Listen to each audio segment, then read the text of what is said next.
Assalamualaikum warahmatullahi wabarakatuh. Saya Dwi Ratna Effendi, mahasiswa PPG Prajabatan Gelombang 1, Universitas Negeri Semarang, Rombel 2 di 14060222195. Di sini saya akan mempresentasikan refleksi terhadap pengalaman belajar mata kuliah pemahaman tentang peserta didik dan pembelajarannya. Berikut disampaikan format isian refleksi diri terhadap pengalaman belajar setiap mata kuliah. Nama mata kuliah, pemahaman tentang peserta didik dan pembelajarannya. Review pengalaman belajar. Setelah mempelajari topik pemahaman tentang peserta didik dan pembelajarannya, saya dapat menguasai pemahaman konseptual tentang cara belajar peserta didik. Pemahaman saya semakin bertambah bahwa belajar merupakan sebuah usaha manusia untuk memenuhi kebutuhan, mendapatkan ilmu atau pengetahuan yang belum dimiliki sebelumnya. Saya banyak memahami tentang teori-teori belajar, antara lain ada teori behaviorisme, teori sosial kognitivisme dari beberapa ahli, kemudian teori humanistik, dan sebagainya. Saya juga belajar tentang motivasi belajar peserta didik yang dilihat dari ekstrinsik dan intrinsik. Selain itu, saya belajar paradigma personal peserta didik, mengintegrasikan teori-teori perkembangan kognitif, sosial emosional, dan konteks budaya dalam pembelajaran, memahami pengukuran asesmen dalam pembelajaran. Saya menjadi memiliki keterampilan dasar dalam penggunaan strategi-strategi pendekatan pembelajaran yang sesuai tahap perkembangan pembelajaran yang responsif terhadap kultur dan pengajaran sesuai level kemampuan peserta didik. Dengan terintegrasi pada pelaksanaan PPL 1, saya mampu membuat profil peserta didik dan cara belajarnya, serta dapat mempraktikkan kemampuan pedagogik dalam pembelajaran, merencanakan, mengimplementasi, dan merefleksikan. Didasarkan pada hasil pengamatan pada saat pelaksanaan PPL 1 di sekolah dasar. Refleksi pengalaman belajar yang dipilih. Yang pertama, mengapa topik tersebut penting dipelajari? Topik ini penting dipelajari karena saya sebagai calon seorang guru akan memahami secara mendalam tentang penguasaan kerangka berpikir dalam pemahaman cara peserta didik belajar dengan pengintegrasian teori perkembangan kognitif, perkembangan sosial emosional, dan latar belakang budaya. Keterhubungan dengan mata kuliah PPL di sekolah membuat saya dapat belajar lebih dalam dari sekedar konsep teoritis. Saya juga dapat memperkuat keterampilan penggunaan strategi pendekatan pembelajaran seperti developmentally appropriate practice, culturally responsive pedagogy, dan teaching at the right level. Untuk membedah profil dan cara belajar peserta didik. Dengan demikian, saya dapat membuat berbagai keputusan terkait pengajaran yang inklusif, serta menciptakan lingkungan belajar aman, nyaman, dan berpihak pada anak. Bagaimana saya mempelajari topik-topik yang ada pada mata kuliah tersebut? Ada banyak sekali cara yang saya lakukan dalam mempelajari topik ini dari pertemuan pertama hingga terakhir. Pada pertemuan pertama, saya kembali mengingat materi yang sudah pernah didapat ketika S1, serta pendalaman yang diharapkan. Bersama dengan dosen dan teman, kami berdiskusi dan bertanya jawab terkait hal tersebut. Kemudian pada pertemuan 2, kami menonton video self-assessment yang kemudian memperdalam penguasaan konseptual tentang cara belajar peserta didik. Saya diharapkan mampu untuk menunjukkan tentang belajar dan teori-teori belajar, menjelaskan dengan bahasa sendiri tentang pemahaman mengenai motivasi belajar, dan menunjukkan kesiapan belajar dengan pola pikir yang bertumbuh atau growth mindset, cara belajarnya dengan diskusi, menonton video, tugas mandiri, dan menulis jurnal refleksi di LMS. Pada pertemuan ketiga, saya berpartisipasi aktif dalam berdiskusi teori-teori perkembangan peserta didik. sehingga saya lebih paham mengenai konsep perkembangan dan indikator di setiap tahap perkembangan yang berkaitan dengan belajar dan kaitannya dengan konteks sosial budaya peserta didik. Pada pertemuan keempat, saya mengidentifikasi profil peserta didik dengan 2 kasus yang akan dijadikan sebagai bahan presentasi UTS. Pada pertemuan ini, saya menunjukkan kemampuan mengobservasi peserta didik di kelas berdasarkan karakteristiknya dengan ringkas dan informatif.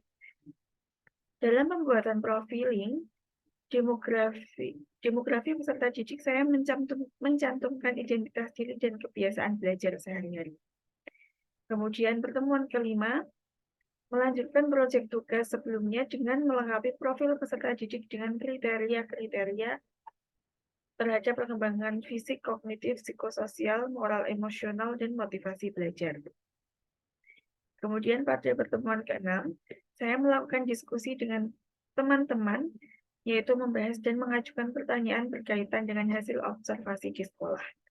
Saya memaknai pengalaman yang telah saya alami dan mengevaluasi serta melihat kembali pengalaman tersebut sebagai pelajaran. Saya berusaha untuk mempraktikkan kemampuan pedagogik dalam pembelajaran, merencanakan, mengimplementasikan, dan merefleksikan didasarkan dari hasil pengalaman. Pertemuan ke-7, saya mempresentasikan kasus dari 2 peserta didik di sekolah yang menarik untuk dijadikan bagaimana peserta didik belajar dikaitkan dengan tahap-tahap perkembangan dan aspek belajar yang mempengaruhi peserta didik belajar. Pertemuan ke-8 dari proyek pertemuan ke-5 sampai ke-7 dipertemukan.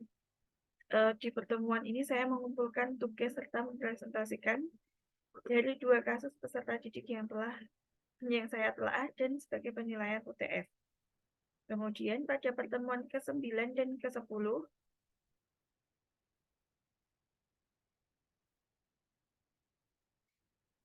saya belajar mandiri dan berdiskusi dengan teman untuk memahami strategi pendekatan pembelajaran yang responsif terhadap kultur dan level kemampuan pemahaman peserta didik dan praktik reflective thinking.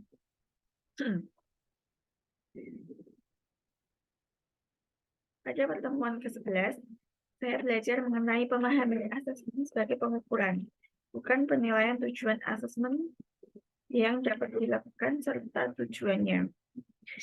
Pada pertemuan ke-12,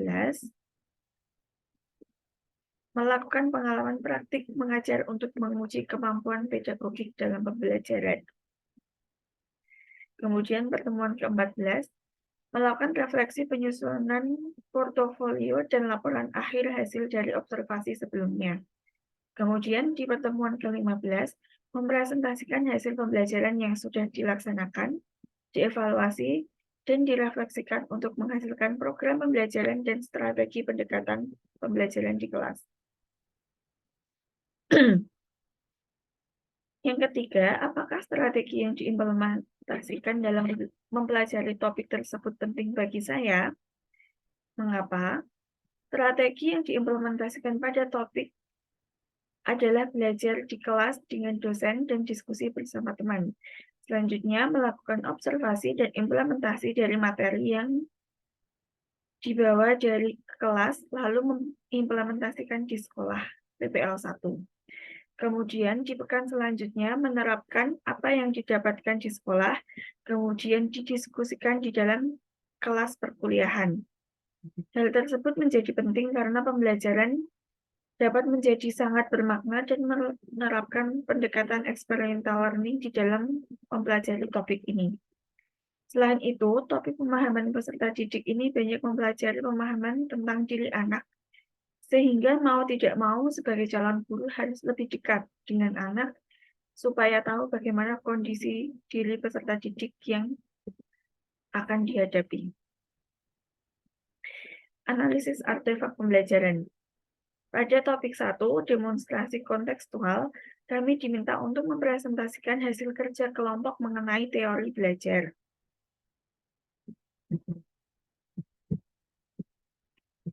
Kemudian, pada topik 2, membuat PowerPoint mengenai tahapan perkembangan peserta didik. Pada topik 3, Dosen meminta mahasiswa untuk membuat laporan hasil observasi dalam bentuk artikel, kemudian dibuat menjadi book chapter yang disatukan sekelas lalu sebagai penilaian UTS. Yang keempat, dosen memberikan tugas secara berkelompok. Mahasiswa diminta untuk mempresentasikan tentang culturally responsive pedagogy yang dibuat dalam bentuk PPT. Kemudian, pada topik 5, menganalisis sebuah kasus dengan menentukan jenis asesmen yang tepat. Tugas dikerjakan secara berkelompok, kemudian dipresentasikan dengan media PowerPoint. Selanjutnya, pembelajaran bermakna atau good practice. Makna yang saya peroleh setelah mempelajari mata kuliah pemahaman tentang peserta didik dan pembelajarannya yaitu, saya dapat memahami teori belajar serta bagaimana cara agar memotivasi peserta didik dengan mengintegrasikan teori perkembangan kognitif, psikososial, dan sosial konteks. Setelah mempelajari tersebut, saya dapat melakukan profiling peserta didik dengan tepat dengan menyusun RPP, mengevaluasi, serta merefleksi sesuai dengan karakter peserta didik dengan tepat. Demikian presentasi yang dapat saya lakukan. Apabila ada kesalahan, saya mohon maaf. Wassalamualaikum warahmatullahi wabarakatuh.